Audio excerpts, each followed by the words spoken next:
É assim, né? Alguém já entrou? Não. Calma aí, tem que aumentar meu som.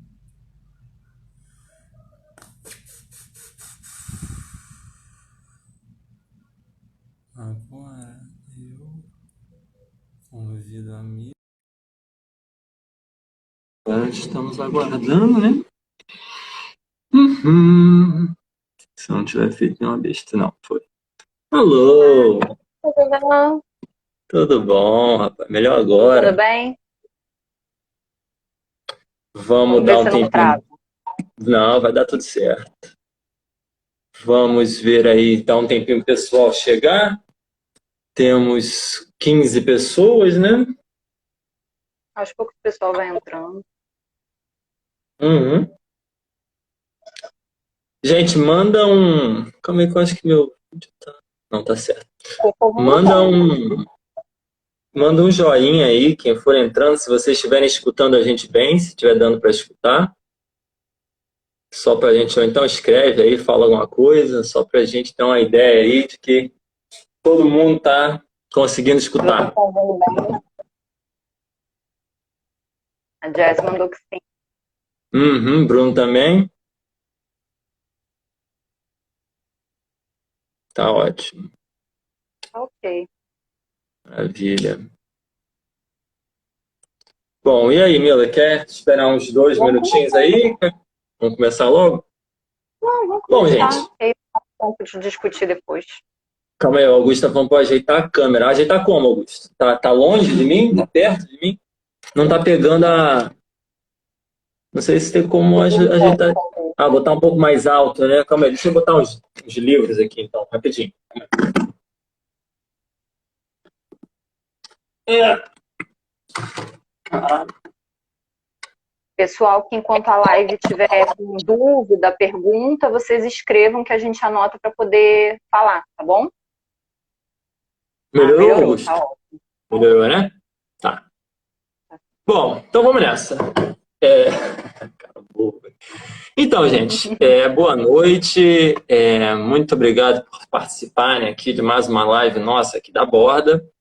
Essa live que é nova, né? Agradecer também a Mila que está aqui com a gente, né? Sempre. Essa live que é nova, que é um projeto novo. Eu não sei se todo mundo que está aqui nessa live estava também quando a gente fez a live do nosso evento, né? Que era mais fechado. Mas ali naquele momento a gente começou, a gente introduziu aí muito sumariamente esse nosso novo projeto, né, que é o projeto Borda Traduções, né, e que é um projeto que, se tudo der certo, a gente vai continuar, a gente vai cada vez produzir mais coisa, mais traduções, né, e que é, sobretudo, um projeto que foi isso que a gente falou também no evento, que parece, desde que ele nasceu, ele se pareceu muito necessário para todos nós, né? Porque, ora, se a nossa proposta da Borda, em geral, é produzir um acesso e um conteúdo rigoroso, cujo acesso seja democrático, seja gratuito, né? Nada faz mais sentido do que a gente produzir também traduções para que a própria obra lacaniana e o estabelecimento dela possa ser feito de uma maneira mais transparente, de uma maneira democrática e de uma maneira também rigorosa, né? Então, essa primeira live aqui do Borda Traduções, do Traduzir Lacan, né? Na verdade, a primeira que é do meu desejo, também é do desejo de Mila, é a primeira de muitas, né? Que a gente possa sempre vir aqui, produzir lives falando da nossa tradução, falando da tradução naquilo que ela também implica problemas conceituais, né? Então, esse ponto de partida aqui, espero que com também o interesse e a presença de todos vocês que estão aqui, né, digamos, um primeiro passo aí numa caminhada longa, né? A gente tá apresentando aqui o discurso de Tóquio, a gente tem mais coisa aí para apresentar, né? A gente tem mais traduções que a gente está produzindo e se tudo der certo, cada vez a gente vai produzir mais coisa, né? Ainda, né? Digamos, na possibilidade material que nós temos, a gente ainda não pode pensar em traduções tão ousadas, como traduzir um seminário ou algo do gênero, mas quem sabe para o futuro, né? Mas, de toda forma, o maior interesse aqui é a gente tentar falar um pouco em dois eixos principais. Primeiro, falar sobre processo de tradução, né? E, de acordo com o que a gente pensa, falar sobre o processo de tradução implica discutir problemas conceituais, né? Não há como a gente falar sobre a tradução de Lacan, especialmente Lacan, eu diria, sem a gente se debruçar sobre os problemas de tradução, problemas conceituais na obra de Lacan. Então, tudo isso está condensado numa pergunta, né? Como então que a gente entende o nosso processo de tradução? Como é que a gente entende o processo de tradução, né? E aí eu vou falar bem esquematicamente, né? Eu acho que não é um interesse a gente se debruçar sobre todos os problemas de tradução da obra de Lacan até agora, né? Também não faz sentido a gente ficar falando quem está errado, quem está certo e tudo mais, mas fazer um primeiro apanhado aí de problemas que a gente encontrou, né? Sabendo que também o nosso, digamos, a nossa carreira, né, Mila, como tradutores, começou agora também, a gente também está indo e aprendendo, vendo como é que faz, vendo quais os problemas que aparecem, né? Mas eu vou pontuar aqui dois aspectos que eu acho que são muito importantes, né, sobre como a gente entende o processo de tradução e por que esse processo de tradução ele necessariamente convoca uma discussão como a que a gente está fazendo agora, né? Então, digamos, o processo de tradução, né, especialmente no campo da psicanálise, né, ele precisa, pelo menos no nosso entendimento, conseguir se desviar, digamos assim, de dois problemas que a gente enxerga na discussão da obra de Lacan, né? O primeiro desses problemas é o que a gente chamou da quimera da integralidade, né? É a gente, de alguma maneira, achar que há, né, um ponto na obra de Lacan, ou que há a possibilidade de se traduzir algo que foi dito por Lacan de uma maneira absolutamente integral, ou seja, conservando o seu sentido total, o seu sentido verdadeiro, o seu sentido, digamos assim, o seu sentido sem nenhuma perda, né? E, digamos, quando a gente passa de um texto de qualquer língua para uma outra língua, essa perda já está em jogo, a gente vai perder alguma coisa, né? E eu acho que ainda mais, quando a gente tenta traduzir a obra de Lacan, a gente tem que ter uma noção de que a tradução, ela parte de uma interpretação da obra, né? Não há como a gente escutar Lacan e a gente supor que a nossa tradução vai fazer um trabalho de simplesmente pegar o que Lacan disse e falar, olha, gente, isso aqui foi o que Lacan disse, está aqui. Lacan disse isso, pronto, né? Agora, desviar do problema da quimera da integralidade, da ideia de que a gente vai chegar a um sentido verdadeiro e total do que disse Lacan, do que poderia ter dito Lacan, do que queria dizer Lacan e tal, implica a gente desviar do outro lado, que é o lado de cair na pessoalidade ou naquilo que no nosso campo a gente escuta muito, na minha interpretação, na interpretação singular, né? O que a gente escuta muito no nosso campo não, ok, mas essa é a minha interpretação, né? Ora, se por um lado a gente tem que desviar dessa ilusão, desse oásis, de que a gente vai chegar em um momento em que a gente vai produzir uma tradução que aqui desvele o sentido verdadeiro do que quis dizer Lacan, por outro lado, a gente não pode se refugiar não, mas eu interpretei desse jeito, né? Eu interpretei assim, essa é a minha interpretação singular. Por isso que eu, pessoalmente, né, e eu acho que eu falo em nome do pessoal da Borda também, né, de todos nós, eu acho muito complicada essa ideia de que a nossa leitura é sintomática, de que a gente lê com o nosso sintoma, de que etc, etc. Por quê? Porque, para além do meu sintoma... Sim. Porque, assim, para além do meu sintoma pessoal, chato pra cacete e tudo mais, tem o sistema de uma obra, né? Tem, digamos assim, uma obra que foi construída rigorosamente por 3 décadas, né? E que tem sua coerência interna, tem seus pontos de problema, mas tem seus pontos de desenvolvimento absolutamente coerentes, que a gente vê no Lacan de 1953 para o Lacan de 1979, né?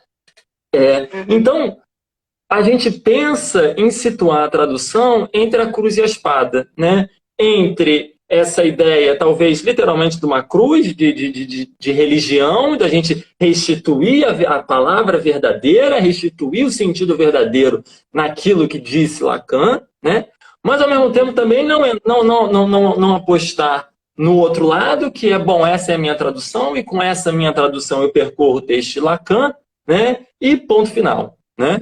Então, a nossa escolha, né? E é por isso que eu acho que é tão importante a gente falar do nosso processo de tradução. A nossa escolha é, sim, trazer à tona o fato de que a gente toma decisões e que essas decisões partem da nossa interpretação da obra, né? Mas, por outro lado, estar aqui nesse momento, como estou eu e Mila, para falar, olha, a nossa interpretação ela é sustentada nisso, nisso, nisso, nisso, nisso. Né? A nossa interpretação não é arbitrária. A gente não cai numa escolha arbitrária. Por exemplo, Lacan fala uma frase que eu não gostei. Putz, isso aqui entra em contradição com as coisas que eu penso. Não, vamos tirar essa frase, ou então vamos traduzir de outra forma, vamos mudar esse vocábulo, né? O que muitas vezes a gente até enxerga em alguns lugares, algumas traduções e tal. Então, a nossa tentativa é, de fato, sustentar no que a gente traduz Lacan a possibilidade de se pensar a coerência e a rigorosidade da obra lacaniana para além do Lacan disse isso ou Lacan disse aquilo, né? E é claro, falando aqui, parece muito simples, né? Vocês leem a obra lá, vocês interpretam lá, e aí vocês traduzem e vocês falam, olha só, a tradução, a gente escolheu isso, né?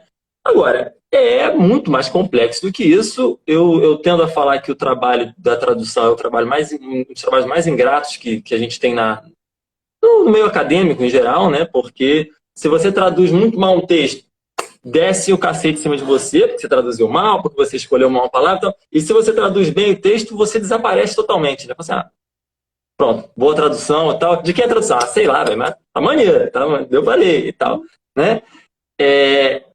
E, de fato, Tanto há inúmeros obstáculos. Quando a gente faz às vezes, quando a gente põe a referência, né, bibliográfica, a gente até, às vezes, bota o nome do organizador, mas o tradutor, a gente passa por cima. Sim. Exatamente. É um trabalho bem ingrato, né? E é um trabalho dificílimo, né? É um trabalho muito difícil, e eu diria mais difícil ainda no campo da obra lacaniana, né? Porque eu vou destacar muito rapidamente dois obstáculos já nesse processo, né? Que nem eu disse, nesse processo que procura não cair na ilusão de uma tradução integral, mas também não abandonar o rigor na hora de traduzir, não abandonar a ideia de uma coerência do sistema lacaniano, né? E dos principais problemas, né? Lembrando que a gente, na verdade, esse é um dos principais problemas já, é a gente lembrar que, pelo menos nas traduções que a gente está fazendo até agora, a gente está diante de algo que foi dito, né? A gente ainda não traduziu nenhum escrito de Lacan, né? Nada que ele escreveu com seu próprio punho, né? Mas a gente está diante de coisas que ele disse. Conferência, o discurso de Tóquio, né? As outras conferências que a gente está trabalhando e tudo mais. E a transmutação de algo que foi dito para algo que está escrito comporta os problemas talvez até mais inauditos, mas que deparam, que colocam a gente diante de uma série de escolhas que a gente simplesmente tem que tomar. Por exemplo, como é que a gente pontua esse texto?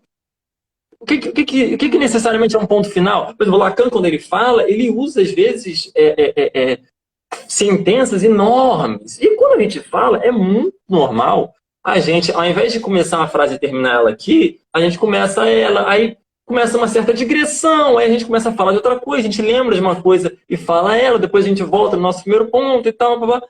Como é que a gente pontua isso? né? Em que determinado momento a gente decide que isso foi uma frase? Em que determinado momento a gente decide que isso é um novo parágrafo? Não, aqui Lacan concluiu uma ideia, né? Quando a gente não escuta alguma coisa, o que a gente faz? A gente retira, a gente fala não entendemos, a gente acha que foi uma coisa, a gente coloca. Então, assim, como pontuar a fala de alguém? Que eu acho que isso é um problema analítico muito interessante, inclusive, né? A gente está diante de um paciente, o paciente está falando com a gente, e a gente pontua essa frase também. A gente lê um significante, a gente pontua uma significação, né? E como é que a gente faz isso, por exemplo, quando a gente está traduzindo? Como é que a gente... Porque por mais que a gente fale assim, mas a gente está tratando de textos que já estão estenografados, que vieram diretamente da fala de Lacan, mas, exatamente, se a gente vai na Stafela, também há uma decisão ali de uma frase que pontua ali, ou de colocar várias subordinadas e fazer uma frase que é muito grande e que talvez atrapalhe o entendimento na hora da leitura, mas seja mais fiel, talvez, ao estilo de Lacan, ou então a gente quebra essa frase enorme em 3 ou 4 para auxiliar na leitura, mas, bom, não foi o que estava dito, né? Enfim, são inúmeros problemas, né, que, em última instância, fazem com que a gente tenha que tomar uma decisão, baseado naquilo que a gente lê, naquilo que a gente estuda em Lacan, né? E que convocam, então, a gente a falar sobre elas. Falando assim, a gente tomou essa decisão aqui, a gente quebrou essa frase, aqui a gente fez não sei o quê, aqui a gente achava ininteligível do jeito que estava, e a gente produziu uma inversão, produziu alguma coisa, porque, né, se a gente já até discutiu um pouco sobre isso, se a gente fala que há uma certa tradução, até no estabelecimento em francês do texto Lacan, imagina então com a tradução para outra língua, né? Uma língua que não tem a mesma estrutura do francês, né? Então, assim, esse problema de uma fala você produzir um texto escrito é algo muito, muito comum, por exemplo. Em vários momentos, quando eu leio alguma coisa no Stafela, no Pato Lacan, não sei o quê, eu me deparo com uma formação que é uma clássica formação de perguntas em francês, que é n'est-ce pas, que é como se ele estivesse começando uma questão, e muitas vezes na tradução em espanhol, no próprio estabelecimento deste francês, esse n'est-ce pas, isso aqui, termina com um ponto final. Cara, isso não era uma pergunta? E, na verdade, então, o que foi? Ele teria começado uma pergunta e depois houve uma certa digressão e ele terminou numa afirmação. Agora, para a gente tomar essa decisão, se de fato... A gente até falou isso no discurso de Tóquio, né, Emília? Que eu falei, olha, isso aqui é uma pergunta. Isso aqui é uma pergunta. Ele colocou um ponto final aqui, mas isso só pode ser uma pergunta, né? E a gente botou a pergunta, né? Enfim, a gente pontuar um texto, né, é muito difícil, porque a gente precisa saber, por exemplo, quando uma pessoa está sendo irônica.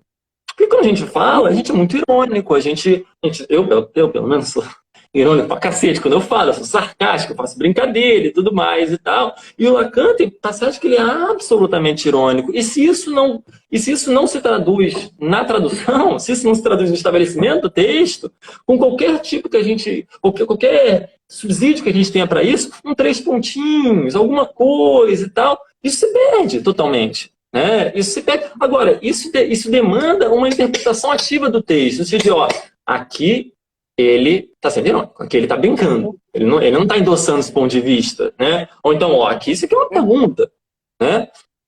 Enfim, isso é um problemaço quando a gente está traduzindo um texto que é falado, qualquer texto que é falado, ainda mais um texto de um autor que a gente sabe que era sacana, que falava coisa brincando, que toda hora era irônico, que usa um número obsceno de homonímias no seu texto só para ferrar a vida de quem está traduzindo ou quem está tentando estabelecer um texto, né? Enfim, esse ponto, né, eu acho que ele se transmuta, né, talvez no segundo ponto, que é o segundo ponto que de imediato a gente viu que já era um problema, que era essa relação tensa e tão conceitual em Lacan entre fala e escrita, né? Que é um problema que Lacan jamais abandona, né? Digamos, se falar em seus seminários, acompanhou a obra de Lacan de início ao fim, né? Escrever através da sua formalização também o acompanha de início ao fim. O acompanha desde o seminário sobre a carta roubada, né, até, enfim, o nó.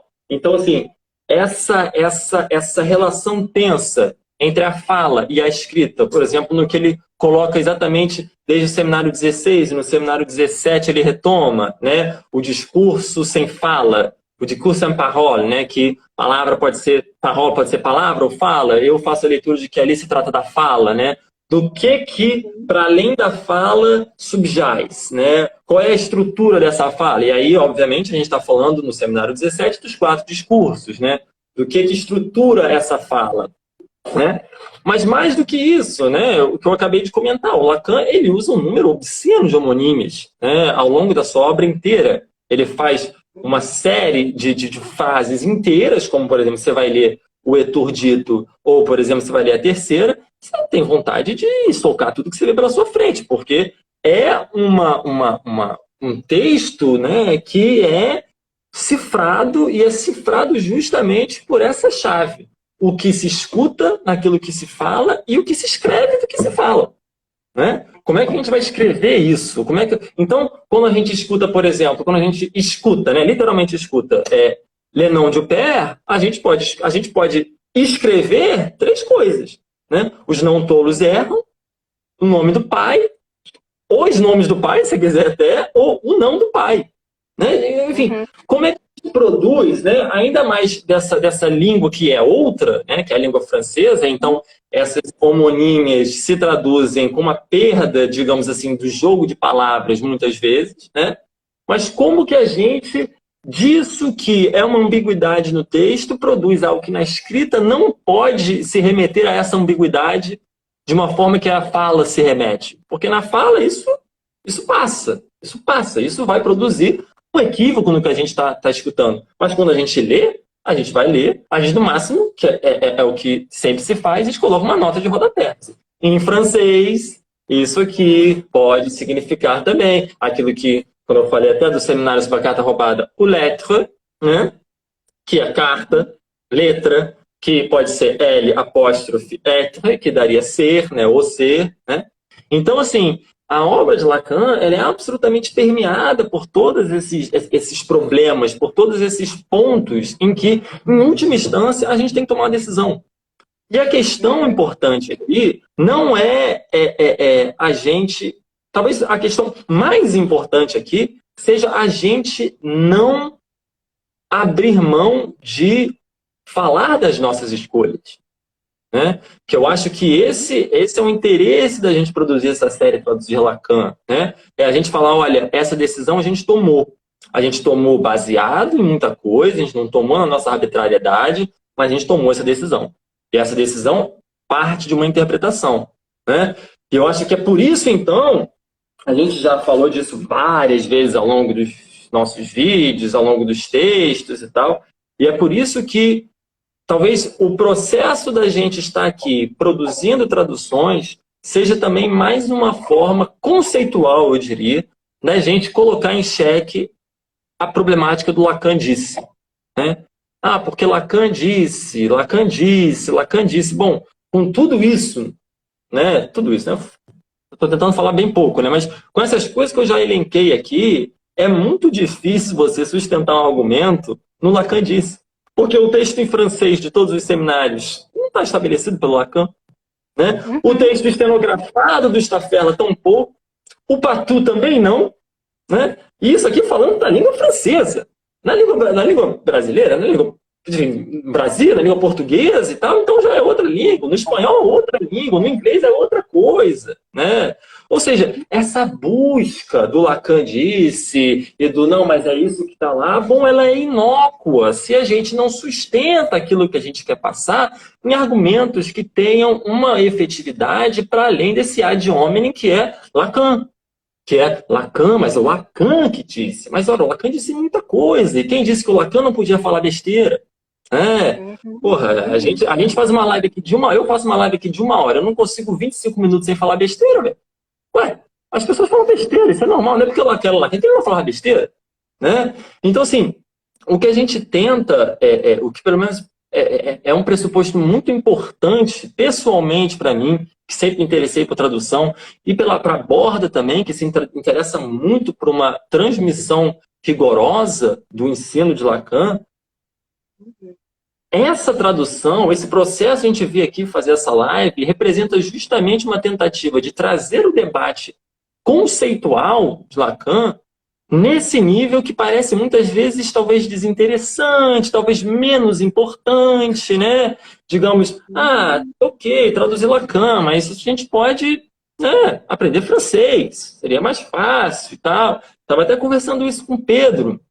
Não sei se Pedro aí está nos agraciando com sua presença aí na live, mas estava conversando com ele ontem, né? E ele postou um stories, né, muito indignado, que ele lê a edição da Zahar com a Staffela aberta e o Google Tradutor, né? E eu estava falando para ele, olha, justamente o que mais acontece é que a gente escuta, não, mas aí você tem que ler francês, você tem que saber em francês. Por quê? Nós somos pesquisadores brasileiros, nós estamos comprometidos com o avanço da ciência no Brasil. Eu, pelo menos, estou, eu sei que Mila também está, eu sei que o pessoal da Borda também está, né? Então, pô, que escapatória é essa de, não, aprenda francês? É uma solução muito individualista e, de fato, muito elitista do campo, porque quem tem dinheiro para aprender francês? Pô, não é todo mundo.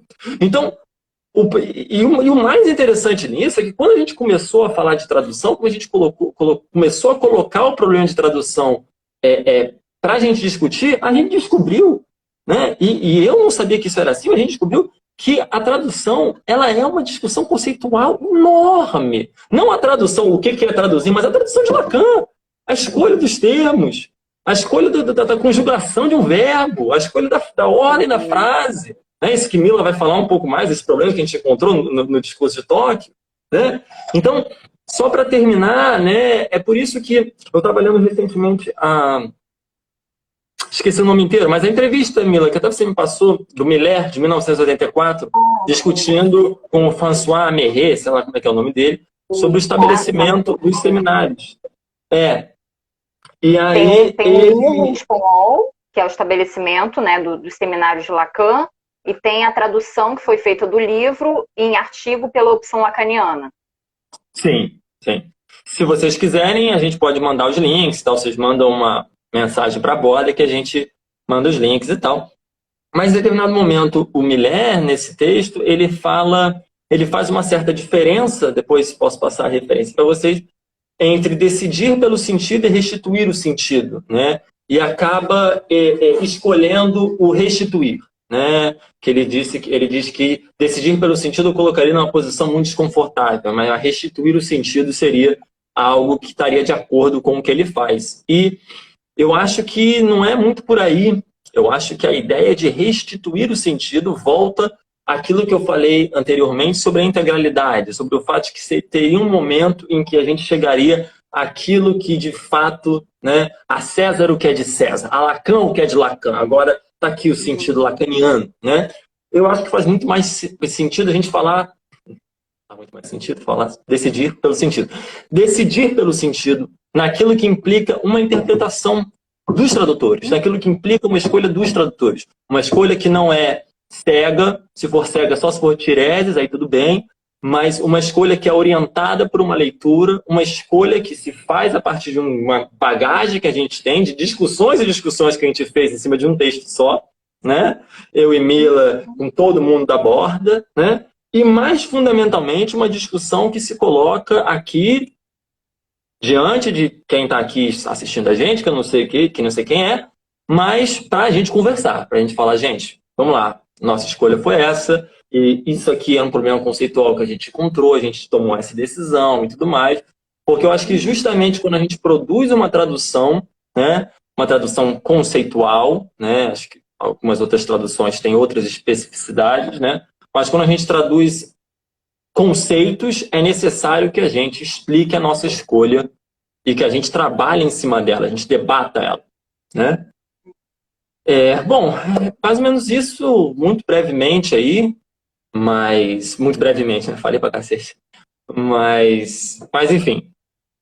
Isso que você falou do Miller é interessante, né? Porque o Lacan convida o Miller para assinar como coautor, né? Para que houvesse o Lacan e o Miller como autores. Miller rejeita e quer ser visto apenas como um colaborador, né? Como se houvesse a possibilidade ali de não ser autor no momento em que você já está fazendo essa interpretação, né? Que é uma ideia interessante, que é como você trouxe no início, que a própria leitura, né, que se faz de um texto na clínica, né, quando o analisante fala, né, e nisso se produz um discurso entre analista e analisante, o analista já é autor daquela leitura que ele está fazendo. Por isso que a presença dele é parte desse conceito de inconsciente, né? Então, é muito interessante como é isso, né? A leitura, a interpretação de um texto, seja escrito, ou seja, numa análise, passa por um processo ali semelhante. Né? Exatamente. Eu tinha separado algumas coisinhas aqui para falar, primeiro especificamente do discurso de toque, e depois a gente tem 3 perguntas, né? Alguém colocou uma agora, eu vou falar só um pouquinho dela, depois você fala também o que você achar, tá? Porque conforme eu vou falando, tem a ver com o que eu já coloquei, né? E o discurso de Tóquio, primeiro assim, por que a gente pensou no discurso de Tóquio, né? A gente ficou se questionando, né, Ramiro, por que a gente tinha escolhido o discurso de Tóquio, porque depois a gente já não sabia mais. Por que a gente escolheu essa conferência? De fato, a gente ainda não sabe muito bem também por quê. Mas é uma conferência que, dentre algumas conferências que o Lacan deu fora, né, da França, foi uma conferência interessante porque tinha alguns pontos que a gente achava interessante que vocês pudessem ter acesso de uma forma gratuita em português, né? Então tinha pontos ali que seriam muito importantes, e foi uma conferência diferente porque ele deu essa conferência, como eu vou falar um pouquinho aqui, para pessoas que trabalharam na tradução dos escritos dele do francês para o japonês, né? Então é uma conferência diferente, né, que ele deu, e a gente resolveu começar por essa, né? Então ele foi convidado para essa conferência no Japão, né, por conta da primeira publicação dos escritos em japonês. Em 66 foi a primeira publicação dos escritos em francês, né, que foi organizado pelo Miller, mas também pelo Lacan, porque ele estava vivo, né? Então, às vezes a gente brinca que a gente lê o escrito em português, né, pela edição estabelecida em português, não é tão ruim quanto ler os seminários, né? Porque alguns seminários, a grande parte, né, o Lacan já tinha falecido quando foi publicado. Então, aí, de fato, ele não teria feito uma revisão como ele fez dos escritos, no momento em que os escritos foram editados em francês, né? Então, os escritos foram, na época, um certo êxito de vendas, né, que surpreendeu o próprio Lacan, ele não esperava por isso. E aí, para falar deles, ele usa um neologismo, que é mais ou menos também o que o Ramiro estava falando, dessa questão ali, né, do que se produz. E aí...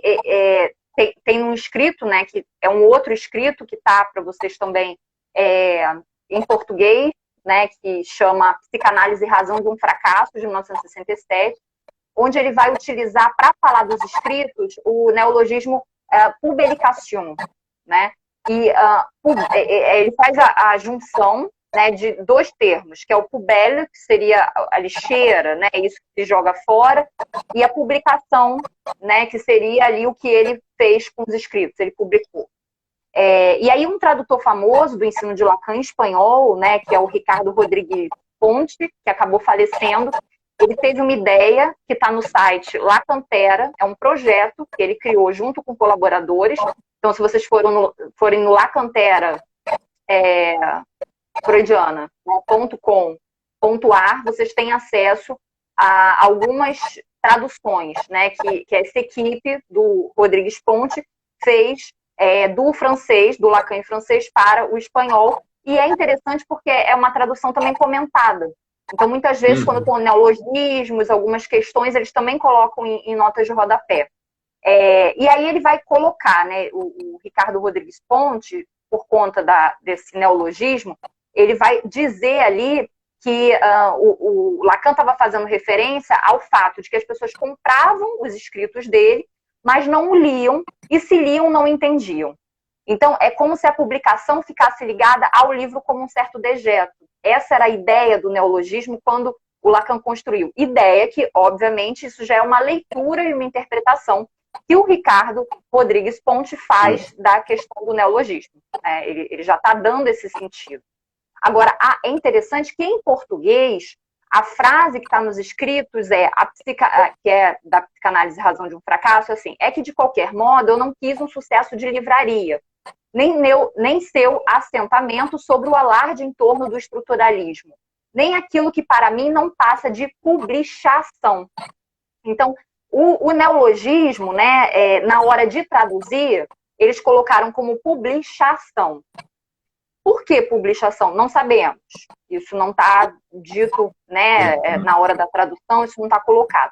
Agora, isso tem a ver com uma pergunta que alguém aqui fez, que eu achei interessante, que a pessoa perguntou assim: como pensar os limites da tradução lacaniana no tocante à cultura francesa de seu tempo e o limite dessa tradução para o português do Brasil? E aí o Augusto fez essa colocação, que traduzir é descolonizar o pensamento, né? Porque o Augusto, ele fala muito disso também, como às vezes é como se não houvesse, né, essa possibilidade de fato passar a mensagem daquele neologismo quando se traduz, né? Porque justamente esse descolonizar o pensamento é isso que você está podendo dizer, né? Tem coisas ali que, de fato, a gente vai poder traduzir, mas talvez tenham coisas ali que a gente não consiga passar a mensagem do que é do francês, né? E aí a gente pode recorrer a essas explicações, notas de rodapé, mas talvez não seja possível. Então, publicação, talvez não dê para publicação ou o que quer que seja. Talvez seja difícil passar essa mensagem, né? Então, o que você acha disso? Dessa questão?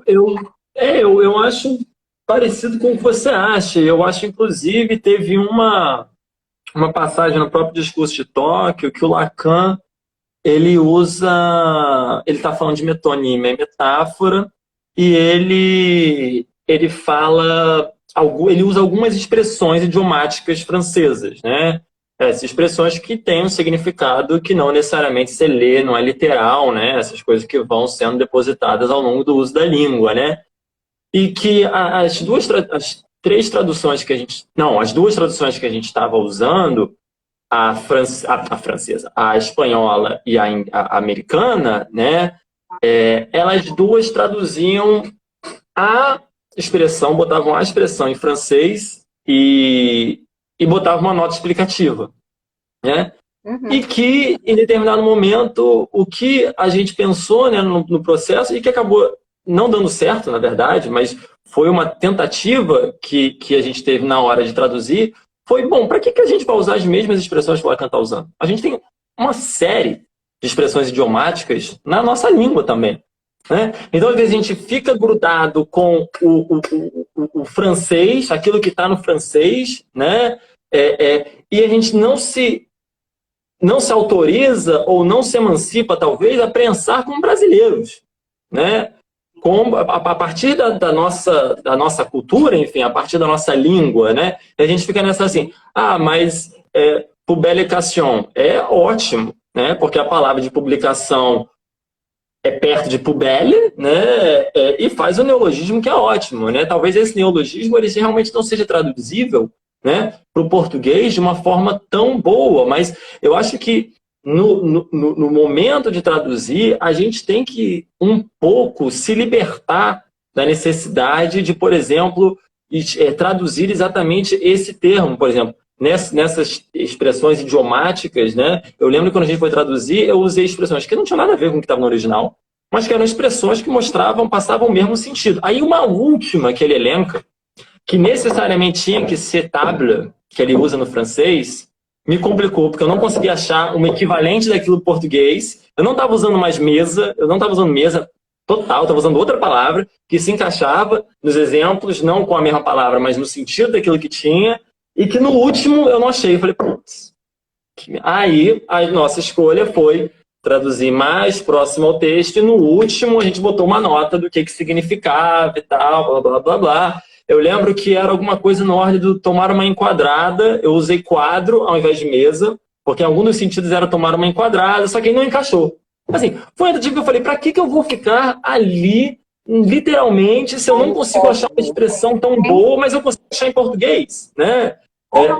Então, eu acho que isso também parte dessa necessidade da gente, que nem o Augusto disse, né, de descolonizar um pouco esse pensamento, no sentido de que a gente tem que necessariamente se fixar em algum uso específico, né, quando talvez a gente possa ter um uso muito bom em português, né? Agora, é claro que isso tem termos que são possíveis e termos que são impossíveis. Por exemplo, o publication, que inclusive o Razão de um Fracasso a gente também está traduzindo agora, né? O publication é um desafio, né? Porque, digamos, o efeito disso em um neologismo tão bem feito quanto é o publication, né? Ele produz aí um efeito imediato que é interessantíssimo, né? E que é um efeito imediato que talvez no texto traduzido seja um desafio reconstituir, né? Como é que a gente reconstitui isso? Isso que a gente está pensando, como é que a gente faz e tal. E que, em última instância, é isso. Vira uma nota de rodapé, a gente explica, né?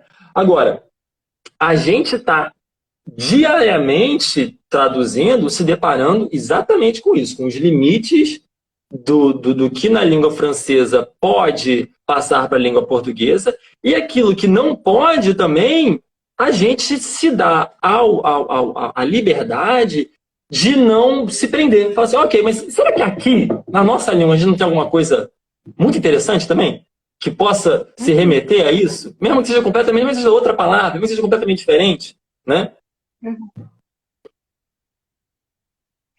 E é interessante a gente pensar isso que você, né, falou ali, então, de como a gente foi encontrando, né, cada vez, né, que a gente vai traduzindo uma frase ali, o quanto a gente tem que retomar, o quanto a gente tem que ver o contexto, ver o que vem antes, ver o que vem depois, né, para a gente conseguir colocar o que seria mais próximo ali, não apenas do original, mas fazendo de fato sentido, e sentido para o português.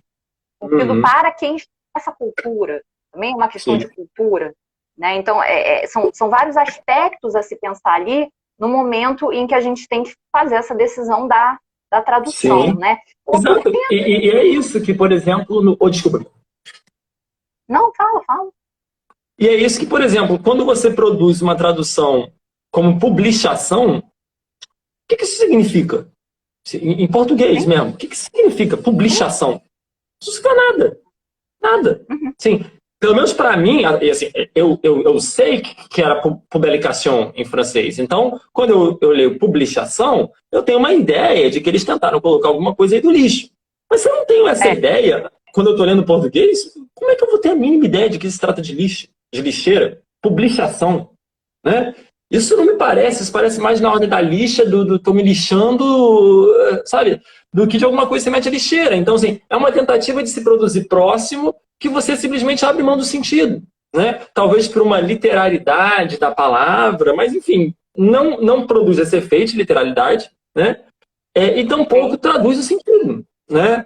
Eu acho que é essa liberdade que a gente pode ter como tradutor, falar, olha só, não tem nada tão próximo quanto isso, vamos pensar outra coisa. Ou então bota uma nota explicativa, né?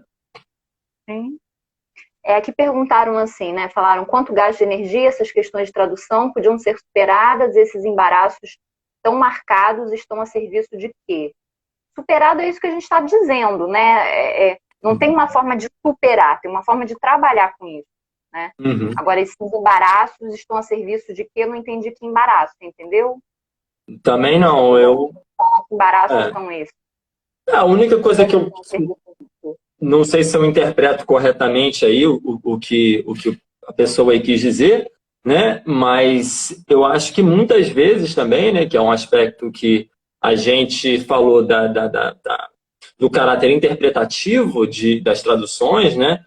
As traduções, elas igualmente têm um caráter político, né? Um caráter, muitas vezes, digamos assim, manter o status quo, né? Ou, digamos, autorizar uma interpretação prévia, né?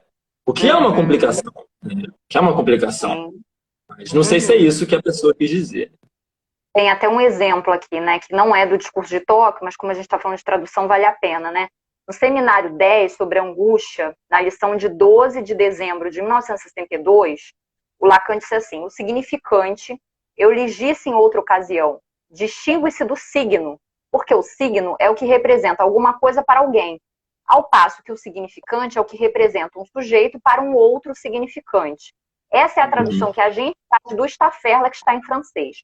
Quando a gente vai na Zahar, nesse trecho, tá assim, ao passo que o significante é o que representa um sujeito para um ser significante.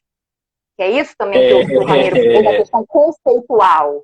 Né? Olha esse problema é uma questão extremamente importante. E foi traduzido um outro significante como um ser significante. Não é a mesma coisa. A gente pensa em termos conceituais do que seria esse outro significante ou um ser significante. Né? Sim. Então, isso é muito importante. Sim. Justamente se é pela ação do significante que a gente produz, talvez, uma ausência de ser, né? Sim. Agora, repare, se a gente produz uma tradução como essa, a gente inverte, por exemplo, a interpretação que eu faço, a interpretação que Mila faz, né? Que é justamente pelo significante que a gente produz uma fratura no ser. Né? Agora, o ser significante, ora, bom, e aí, o que a gente faz com isso? Né? O que a gente faz com isso? A moça que falou isso, que falou sobre essa questão que a gente não tinha interpretado, ela falou isso, ele está respondendo mesmo, esse caráter político mesmo. Em relação a esse caráter político... Olha que eu fiz. Não, pronto, voltou. Em relação a esse caráter político, é isso, né? Eu acho que... Por isso que eu acho tão importante a gente falar sobre as nossas traduções, né? Falar sobre as nossas traduções, tirando do horizonte o Lacan disse, né? Porque, por exemplo, se você vê em 84, né, nessa entrevista que a gente estava falando do Miller, o Miller ele tem uma passagem que ele fala... não estou citando diretamente, mas é algo nessa ordem aqui, se vocês quiserem, depois a gente manda para vocês, né? Porque Lacan restituiu as ciências da pesquisa freudiana, alguma coisa assim, não a biologia, mas a linguística, a topologia e tudo mais e tal. Bom, esse Miller em 84 tinha uma interpretação. O Miller de 99 estabeleceu umas conferências aqui no Brasil, né, sob o nome de elementos da biologia lacaniana. Né? E agora, isso é porque o Miller está errado, um malvado, quer arrebentar com o Lacan? Não. Quer dizer que ele parte da sua interpretação. Quer dizer, talvez que ele deslê a obra lacaniana, deslê no sentido do Goldenberg mesmo, que não é um caráter de valor, leu mal, está errado, não é um boçado. Não. Mas que ele leu dessa forma, e dessa forma ele produz a sua obra. Né? Agora, o importante é a gente não apagar o fato de que é uma interpretação. Que é uma interpretação. Uma interpretação que, por exemplo, eu discordo. Sim, mas é isso que você falou também. Existe nisso uma dimensão política, que é o que a gente hoje estava conversando no grupo, né? Que muitas vezes tenta ser apagada. E talvez descolonizar, que foi o que o Augusto falou, não seja despolitizar. Né? A gente não pode negar essa dimensão política de uma escolha. Uma escolha tem a ver com uma dimensão política. Quando a gente se coloca a favor, né, ou contra, no sentido de crítica, né, de uma determinada escolha, isso já está dentro de uma dimensão política. A questão é quando se tenta fingir que isso não está em questão. Né, e aí se perde completamente o ponto, né, onde se está calcado para se afirmar, ou se defender, ou propriamente criticar o que está se criticando. Né. Tem outras duas questões. Uma... quais os textos estabelecidos por Miller mais próximos daquilo que Lacan trouxe nos seminários. E aí eu penso, né, que os que o Lacan pôde revisar de alguma forma, então tem os escritos, seminário 11, né, talvez também, né, tem alguma coisa ali que a gente possa ver, no próprio seminário 11, assim, tem várias questões, tem vários cortes, tem esquemas. O próprio Pedro, né, tinha colocado nos stories dele, né, que às vezes o Lacan, no Nazará, a gente vai na Nazará e fala, esse esquema, esse desenho abaixo, e não tem desenho, não tem esquema. A gente vai no Stafella, tá lá em francês.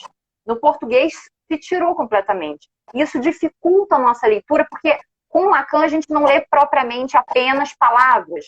A gente lê os esquemas, a gente lê os grafos, as figuras, então a gente necessita disso ao longo do texto. E também porque a gente agora, por exemplo, está lendo o seminário 15 junto, né, do Ato. E aí, por exemplo, a gente comprou um livro de uma capa azul, que é uma tradução, e às vezes a gente vê no Stafella a figura vem em determinada parte do texto. Nessa que a gente tem a tradução para o português, vem em outro. Isso faz diferença na hora que a gente está lendo também. Então, obviamente que são decisões, mas é importante, talvez, essa justificativa do porquê também se escolheu determinado ponto para colocar a figura e não outro. Né? Ou se escolheu ali tirar a figura fora e nem avisar que tirou. E aí você vai ler, a gente fica achando ali que o Lacan é doido, né? Porque ele bota agora o esquema tal e não vem esquema nenhum. né? E aí a gente vai no francês e vê que, de fato, né, tem isso. Então, é super complicado, né? Agora, eu acho que o Miller, a gente já tinha comentado isso, né? Ele faz uma virada dos anos 80 para os anos 90, né? Isso que o Ramiro falou, em 1984, ele fala nesse livro, né, que a gente comentou, do estabelecimento dos seminários, de Jacques Lacan. Ele coloca, na versão que a gente tem em espanhol, porque a gente não conseguiu achar em francês, né? Mas na versão em espanhol ele coloca ali que não se trata da biologia, né? Se trataria ali da linguística, da lógica, e não da biologia. E aí, quando a gente vai para a Opção Lacaniana, que é uma revista, né, da escola de Miller, da década de 94, está escrito nem tanto a biologia, né? Ou seja, esse tanto dá um sentido de que talvez a biologia também se encaixe, mas nem tanto.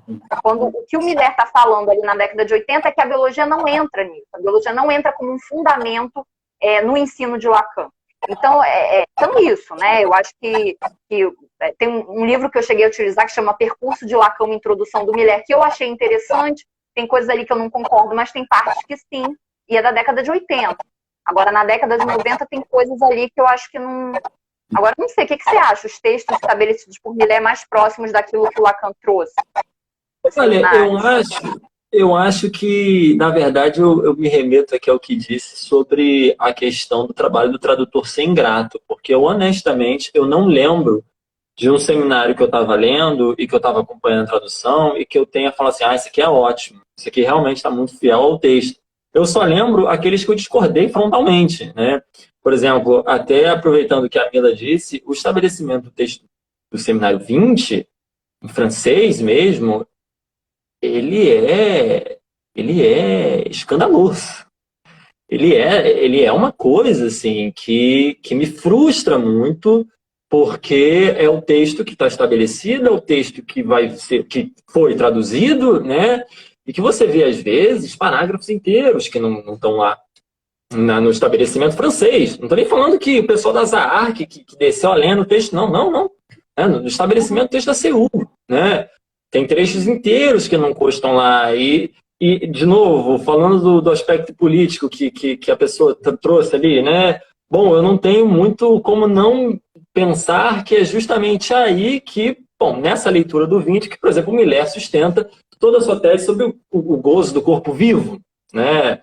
Justamente ali no Seminário 20, bom, que é uma leitura que eu acho muito complicada do Seminário 20, né? Uma leitura que quando você pega o Seminário 20 estenografado pelo Stafferla e o original em francês da CEU, você já vê que, assim, por isso que eu falo que o trabalho de estabelecimento já é uma tradução, já é uma interpretação da obra, né? Agora, de fato, eu lamento muito, de verdade, de não poder falar aqui, elencar aqui 10, 15 textos que eu recomendo pra cacete, assim, esse texto foi muito bem traduzido, esse texto aqui é excelente e tal. Em relação ao Seminário 20, eu acho que o estabelecimento da letra freudiana é melhor, de fato, né? Não sei onde tem, eu mesmo não tenho, mas eu acho que é bom, né? Pelo menos é um trabalho ali que se mostra como trabalho, que tem notas e notas falando, discutindo as escolhas. Eu acho que é um trabalho muito bem feito. Mas é a única recomendação que eu consigo pensar, na verdade. Tem PDF, quem quiser pede pra gente no direct, que a gente manda, e lá no meu perfil, acho que até o perfil tá aqui, Psi Camila Cucini, eu também vou colocar no Drive, que fica na bio. E aí é só clicar e tem os livros, e quem quiser acha lá também. Pode ser uma opção, e eu te mando também. É interessante, porque mas eu acho que o estabelecimento deles não passou pelo estabelecido do Miller, né? Eu acho que eles traduziram direto do Stafferla. Também acho que não. Exatamente, também acho. Eles foram direto no francês original para fazer essa tradução, que é a melhor tradução que a gente tem, que todo mundo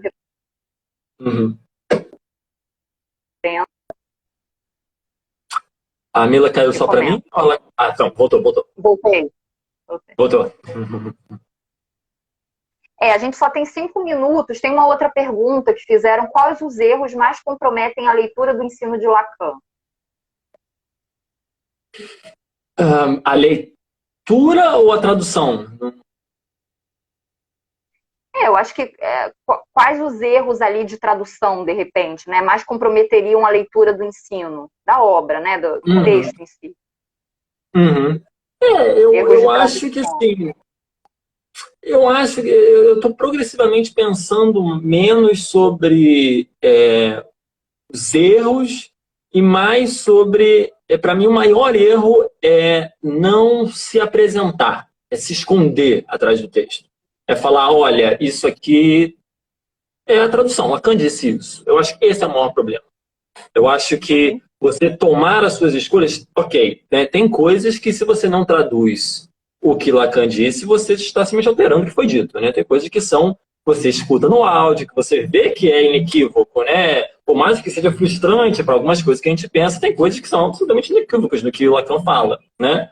Mas mesmo sem se tratar desses casos extremos, né? Eu acho que talvez o maior erro da tradução e que interfere na leitura do texto é isso, é a tentativa de restituir, é a tentativa de produzir um texto que seja Lacan, que seja transparente, que isso Lacan disse, né? Eu acho que isso é complicado, porque isso conserva, e talvez não vejo outra razão, né? Porque Lacan insistiria tanto no fato de que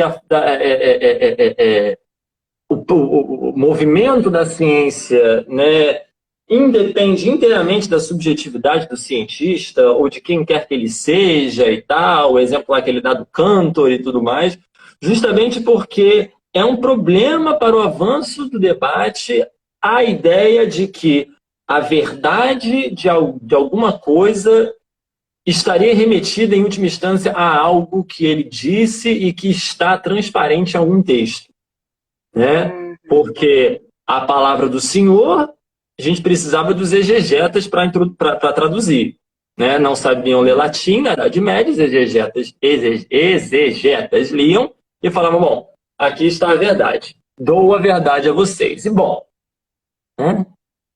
Esse problema aí, né? A gente sabe o que aconteceu também, né? Na época da Idade Média, né? A gente sabe, né? O que aconteceu com muita gente, inclusive, né? É um problemão, né?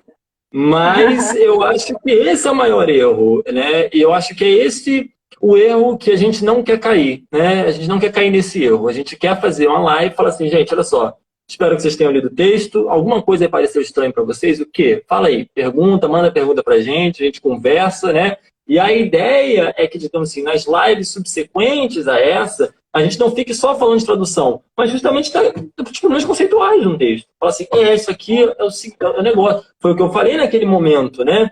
Sobre a questão da tradução no discurso de Tóquio, quando eu falei no evento, né? Les signifiants, les signifiés, c'est tout à fait capital, né? A minha escolha na tradução quando eu traduzi, foi o significante e o significado são capitais, são absolutamente capitais. Mila falou, eu acho importante botar 2 pontos e botar é absolutamente capital. E isso é uma escolha conceitual, uma escolha que ela tomou, e eu falei, é muito mais correto do que a minha, inclusive. Porque é isso, é essa dupla.